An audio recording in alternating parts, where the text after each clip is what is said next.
I'm Brian Van, SportbikeTrackGear.com, and today we're going to do a video on the all-new Woodcraft Superbike Lifters.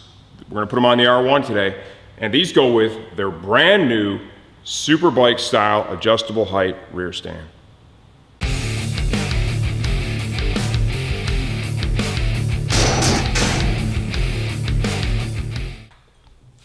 Okay, a little bit of Loctite on the fastener, quality stuff of course. Tapered seat, a lot of surface area there, helps it hold its torque, but still, you know what, a little bit of blue goes a long way here.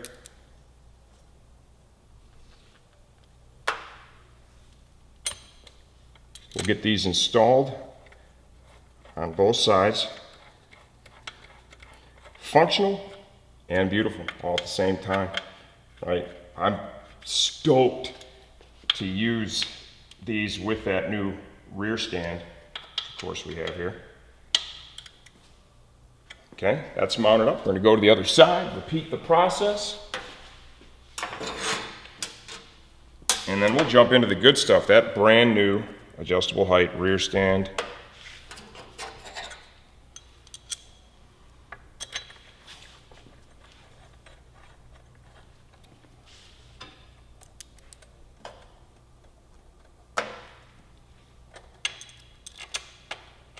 You can see those fit perfectly. The tolerances are just right. Just kind of get that to where you are finger tight. Do that on both sides. You can have nice even torque. Torque them down. And now we're ready to get that new stand and show you how it all comes together.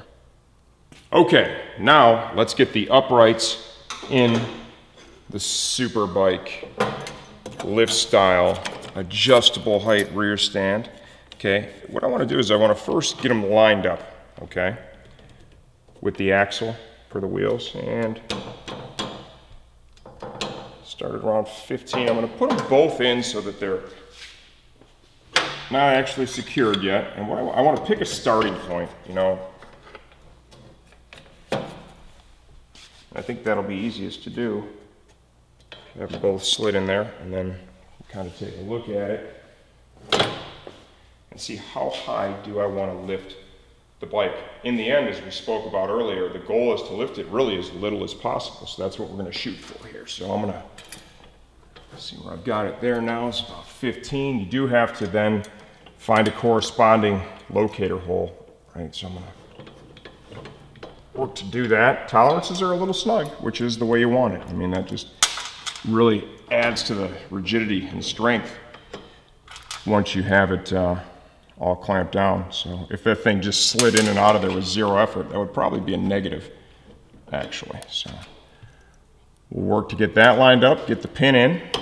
There it is right there. So about 16. Clamp down. We're probably going to adjust that. That looks a little to the high side.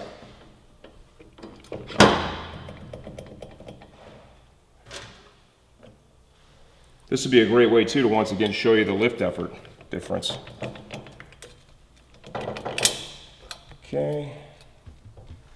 Now, these are still loose. Okay, same thing we do with the spools.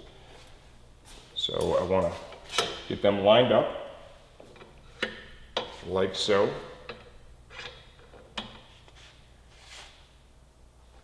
Symmetry here should be your goal.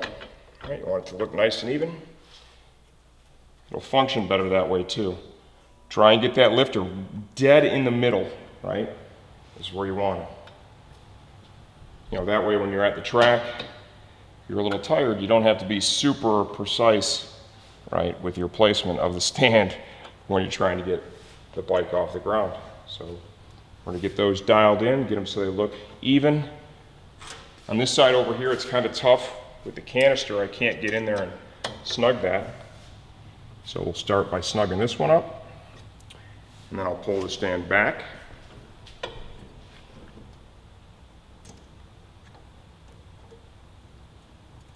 little bit of Loctite here I think would be a good idea as well. I didn't read the instructions, go figure, but a little bit of Loctite there would do you well.